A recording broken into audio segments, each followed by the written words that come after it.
আসসালামু আলাইকুম, কেমন আছেন সবাই? গ্রামের মানুষের খুবই পছন্দের খাবার এটা। অনেকেই তো অনেক রকম ভর্তা খেয়েছেন, কেউ কখনো এভাবে চুলায় পুড়িয়ে ভর্তা বানিয়ে খেয়েছেন। ফ্রিজে বেঁচে যাওয়া এক পিস মাছ ছিল আর দুইটা কাঁচা কলা, ভাবছি এই ভর্তাটা বানিয়ে নিই, তাহলে তৃপ্তি নিয়ে খেতে পারবো। কলা ভালোভাবে পরিষ্কার করে উপরের খোসা সহ কেটে নিব। ছোটবেলা মাকে দেখতাম বাগানের ফ্রেশ কলা দিয়ে এই ভর্তা বানাতো। আজকে আমি প্রথমবারের মতো মায়ের হাতের এই রেসিপিটা বানাবো, তা আবার গ্যাসের চুলায়। কলাগুলো ছোট ছোট করে কেটে সামান্য হলুদ আর লবণ দিয়ে একটু সময় ভিজিয়ে রাখছিলাম। আর এটা কিন্তু অবশ্যই করতে হবে, তা না হলে ভর্তা খেতেও ভালো লাগবে না আর কলাগুলো কালো হয়ে যাবে। যেহেতু কলার খোসা সহ নিয়েছি, ফ্রিজের এক পাশে পড়ে থাকা মাছ পিসও দিয়ে দিলাম। এখানে আমি পরিমাণ মতো হলুদ, লবণ আর মরিচের গুঁড়া দিয়ে দিলাম, সাথে একটু সরিষার তেল দিয়ে হাতের মধ্যে ভালো করে মেখে নিতে হবে। আমাদের তো মায়ের হাতের এই ভর্তাটা হলে মাছ মাংস কোনো কিছুই লাগতো না। এবার আমি অল্প আছে একটু সময় নিয়ে সবকিছু পুড়িয়ে নিব। গ্রামে মাটির চুলার মধ্যে কলা পাতায় মুড়িয়ে মা দিয়ে রাখতো। কলা আর মাছগুলো যখন পোড়া পোড়া হতো, এত সুন্দর একটা ঘ্রাণ বের হইতো, মা কিভাবে জানি দূর থেকেই বুঝতে পারতো।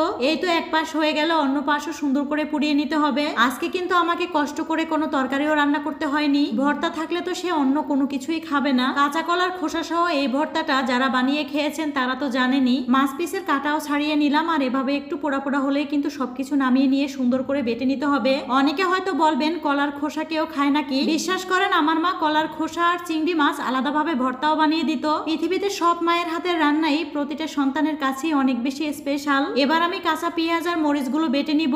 আপনারা চাইলে পেঁয়াজ মরিচ তেলের মধ্যে ভেজে নিতে পারেন, তবে ভর্তার মধ্যে কাঁচা পেঁয়াজের স্মেলটা আমার কাছে অনেক বেশি ভালো লাগে। একই ভর্তা এক একজনের হাতে এক এক রকম হয়ে থাকে, এর কারণ ভর্তা মাখার উপর নির্ভর করে। আর শিলপাটায় ভর্তা বানালে তো এমনিতেও মজা হয়। অনেক আপুদেরই প্রশ্ন থাকে, আপু এত ছোট একটা শিলপাটা আপনি কোথায় পেয়েছেন? আমার সংসারের শুরুতেই এই শিলপাটা আমার ভাবি আমাকে কিনে দিয়েছিল। আর এই তো গ্রামের মানুষের সবচেয়ে পছন্দের খাবার বানিয়ে ফেললাম। দুপুরবেলা শুধু ভর্তা বানিয়েছি, যার কারণে জামাই ফোন করে বলছে রাতে আর রান্না করতে হবে না, আমি খাবার নিয়ে আসবো। একবার নিষেধ করছিলাম, তারপরও দেখেন কত কিছু নিয়ে আসছে। কি কি নিয়ে আসছে একটু পরে আপনাদেরকে দেখাই, আগে আমার আনন্দের মুহূর্তটা আপনাদের সাথে শেয়ার করি। আলহামদুলিল্লাহ, জীবনে প্রথমবার আমার লাগানো গাছে মরিচ হয়েছে। জানেন, কিছু মানুষ তো বলতো আমার হাতে নাকি কোনো ফলই হবে না। এবার আমার ইচ্ছা ছিল বারান্দাতে ছোট্ট একটা বাগান করব। আমাদের যেহেতু দেশের বাইরে যাওয়ার কথা ছিল, ভেবেছিলাম চলে গেলে গাছের যত্ন কে করবে।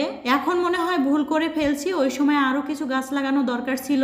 এত সুন্দর মরিচ দেখে আপনাদের সাথে শেয়ার না করে আর পারলাম না। জামাই যখন কাজ শেষে বাসায় ফিরে তখন কিন্তু রাত 12টা-1টা বেজে যায়। এত রাতে তো আর খাবার পাওয়া যাবে না, তাই আগেই খাবারগুলো নিয়ে রাখছিল আর আসার সময় নিয়ে আসছে। এই রুটিগুলো একটু গরম গরম খেতেই ভালো লাগে, কিন্তু কি আর করার। আমি তো দুপুরবেলা মাত্র 2টা কলার ভর্তা বানিয়েছিলাম, রাতে জামাই আবার বলতেছিল ভর্তা কি আছে। চিকেন চাপ সামনে রেখে তার নাকি ভর্তা দিয়ে রুটি খেতে মন চাচ্ছে, তাহলে বুঝেন এই মানুষটা কতটা ভর্তা পছন্দ করে। ভেবেছি অন্য একদিন না হয় আবারও বানিয়ে খাওয়াবো তাকে। তো কোন কোন আপুরা এই ভর্তাটা খেয়েছেন বা পছন্দ করেন অবশ্যই জানাবেন। তো আজকের ভিডিওটি এ পর্যন্ত, সবাই ভালো থাকবেন।